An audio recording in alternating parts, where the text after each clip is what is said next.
Hello दोस्तों नमस्कार अस्सलाम वालेकुम।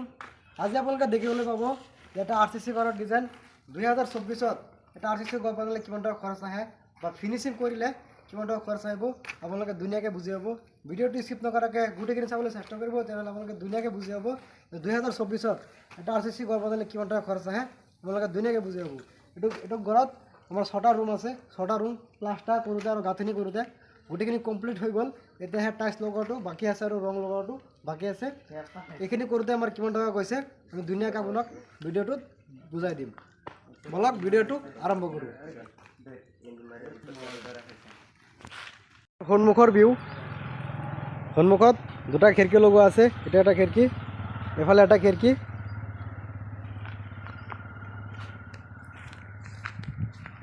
আৰু ইয়াত এটা বেলকনি আছে, এফালে এটা বেলকনি আছে। এইটো আমাৰ বাৰান্দা হয়। এফালে এটা উঠিবলৈ ষ্টেপ আছে।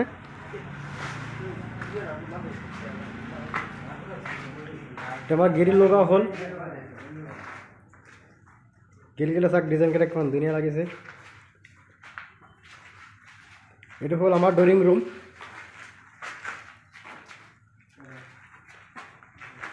এটা আমাৰ ড্ৰয়িং ৰুম। ড্ৰয়িং ৰুমৰ পৰা আপোনালোকে গোটেইকেইটা ৰুমত ধুনীয়াকৈ যাব পাৰিব। দৰ্জাৰ ওপৰত ভেণ্টিলেশ্যনৰ ডিজাইনকেইটা চাওক কিমান ধুনীয়া লাগিছে। এইটো ঘৰৰ ডিজাইন চাই আপোনালোকে এনেকুৱা ডিজাইনৰ ঘৰ এটা বনাব পাৰে। এইটো আমাৰ এটা বেডৰুম। এইটো আমাৰ 14 ফুট আছে, 14 ফুট বাই 14 ফুট আমাৰ ৰুমটো। এইটো হ'ল বেডৰুম। এই বেডৰুমৰ পৰা এটা ধুনীয়া আমাৰ খিৰিকী আছে। খিৰিকীটো আপোনালোকৰ 5 পাট্টা আছে, 5 পাট্টা খিৰিকী। আৰু এইফালে আমাৰ 4 পাল্লা এটা খিৰিকী আছে। এইটো ঘৰত কিমান টকা খৰচ আহিলে আমি আপোনালোকক ধুনীয়াকৈ বুজাই দিম। আৰু আমাৰ যিটো ড্ৰয়িং ৰুম আছে, এইটো আমাৰ ড্ৰয়িং ৰুম। ড্ৰয়িং ৰুমৰ ওপৰত চট ডালা আছে, ছাট মাৰা দিয়া আছে। এইফালে এটা বেডৰুম। এই বেডৰুমটো এটা এটা খিৰিকী, এইফালে এটা খিৰিকী, 4 পাল্লা আৰু 5 পাল্লা খিৰিকী। আৰু এইফালে এটা বেডৰুম। এইফালে আমাৰ 4 পাল্লা খিৰিকী আছে।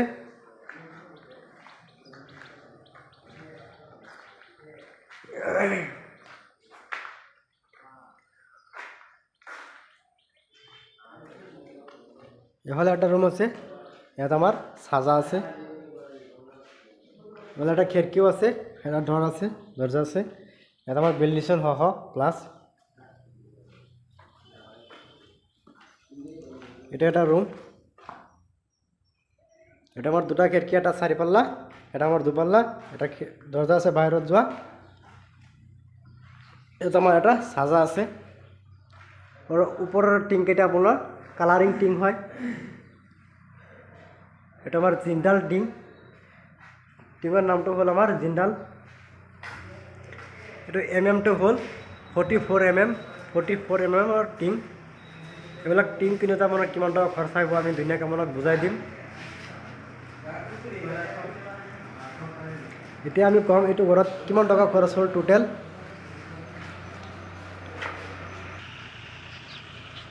এটা হ'ল ঘৰৰ বাহিৰৰ পৰা ভিউ। এটা আমাৰ কিচেন হ'ব।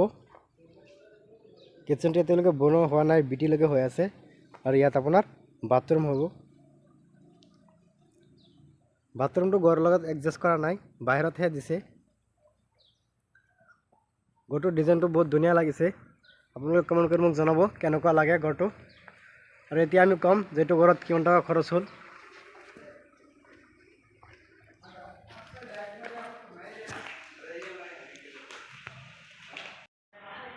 এতিয়া আমি টোটেল কৰিম যে কিমান টকা খৰচ হ'ল 2024 এটা আসাম টাইপ ঘৰ বনালে কিমান টকা খৰচ আহে মই আপোনালোকক ধুনীয়াকৈ বুজাই দিম।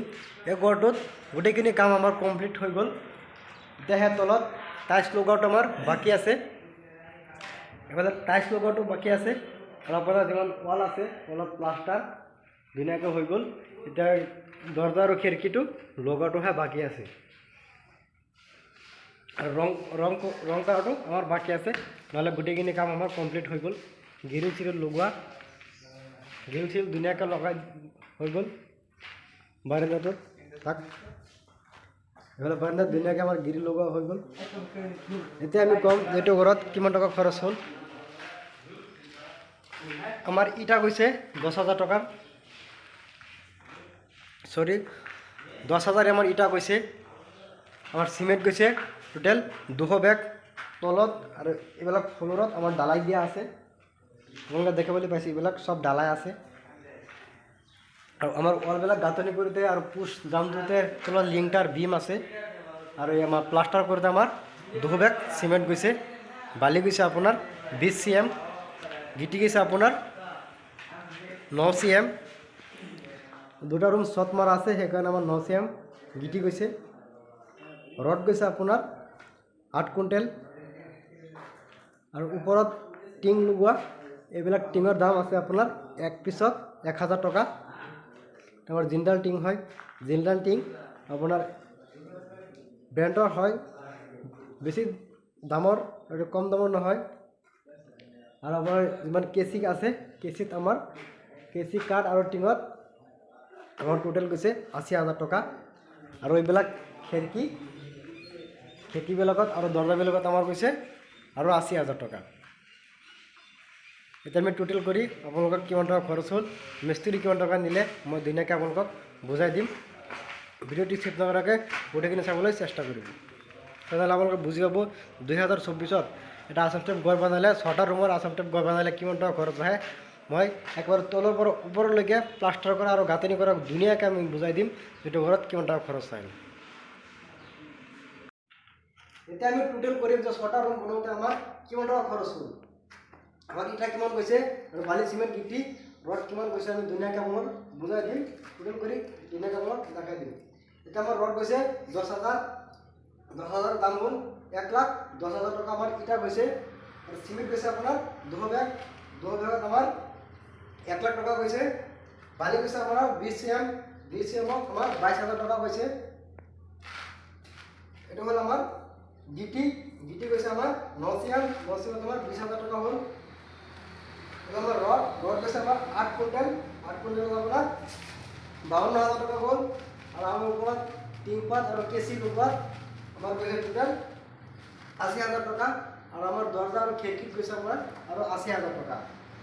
আর আমার লেবার খরচ আছে আমার 2 লাখ টাকা। প্রথম বনাতে ফিনিশিং হয়ে গেল 2 লাখ টাকা আমার খরচ আহিলে। আমার টোটাল হল 6,64,000 টাকা। আর আপনাদের ধরক আর 10,000 বা 20,000 টাকা প্লাস করে দিব, তাহলে আপনাদের 6টা রুম বনাতে কেমন টাকা খরচ হব আপনাদের দুনিয়াকে আইডিয়াটো আই যাবে। ভিডিওটা ভালো লাগলে চ্যানেলটা সাবস্ক্রাইব করে দিব আর বেল আইকন বাজাই দিব আর কমেন্ট করে মোক জানাবো যে ভিডিওটি কেনেকুৱা হ'ল। আৰ আপনাৰা কমেন্ট কৰে মোক কৈ দিব যে কোনটো বিষয়ত আমি ভিডিও আপলোড কৰিব লাগে। আপনাৰা কমেন্ট কৰে আমি আপনাৰ মতামত লৈ আমি ধুনীয়াকৈ এটা ভিডিও আপলোড কৰি দিম। ভিডিওটা ভালো লাগলে এটা লাইক কৰে দিব আৰ কমেন্ট কৰে মোক জনাব। ভিডিওটো চোৱাৰ কাৰণে আপোনালোকক বহুত বহুত ধন্যবাদ। Thank U.